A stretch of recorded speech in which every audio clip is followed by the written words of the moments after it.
একের পর এক আঘাতে জর্জরিত ছিল ইরান। এর মধ্যেই খবর আসে আয়াতুল্লাহ আলী খামেনি আর নেই।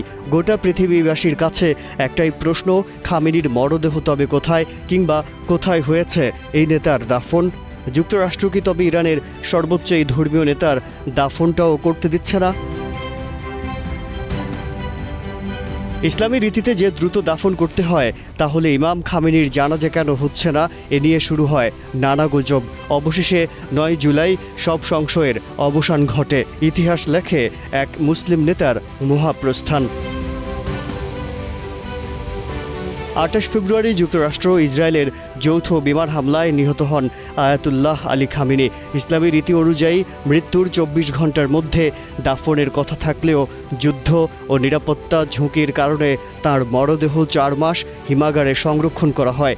এক্সট্রিম মশার কয়েল প্ল্যান্ট ফাইবার দিয়ে তৈরি, তাই সহজে ভাঙে না, সুগন্ধিযুক্ত ও নিরবিচ্ছিন্নভাবে জ্বলে। ডেঙ্গু, চিকুনগুনিয়া বাহি সহ যে কোনো মশার বিরুদ্ধে দেয় এক্সট্রিম সুরক্ষা। এই অস্বাভাবিক বিলম্বই গুজবের জন্ম দিয়েছে।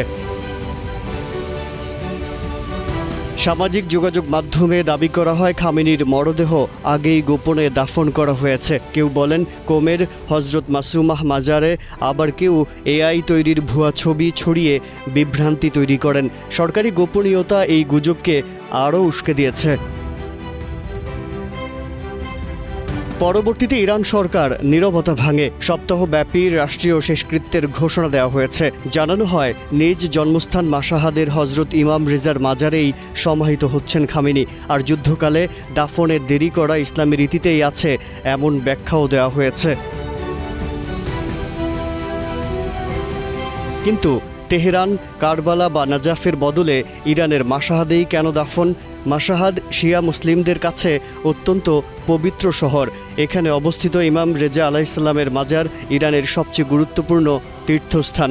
প্রতি বছর কয়েক কোটি মানুষ এখানে আসেন। খামেনির দাফন এখানে হওয়ার আরও কারণ রয়েছে। মাশহাদি তার জন্মস্থান, তার বাবাকেও এই মাজার প্রাঙ্গণে দাফন করা হয়েছে। আর খামেনির শেষ ইচ্ছাও ছিল ইমাম রেজা আলাইহিসসালামের মাজারের পাশে সমাহিত হওয়া।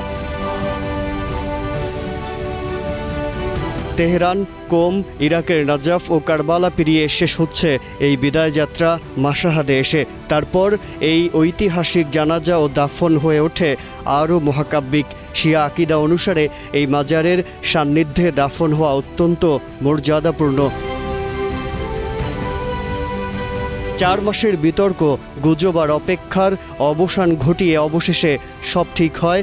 এই দাফন শুধু একজন নেতার শেষ যাত্রা নয়, বরং ইরানের রাজনৈতিক ও ধর্মীয় ইতিহাসে এক নতুন অধ্যায়ের সূচনা। International desk, Kaler Kantho.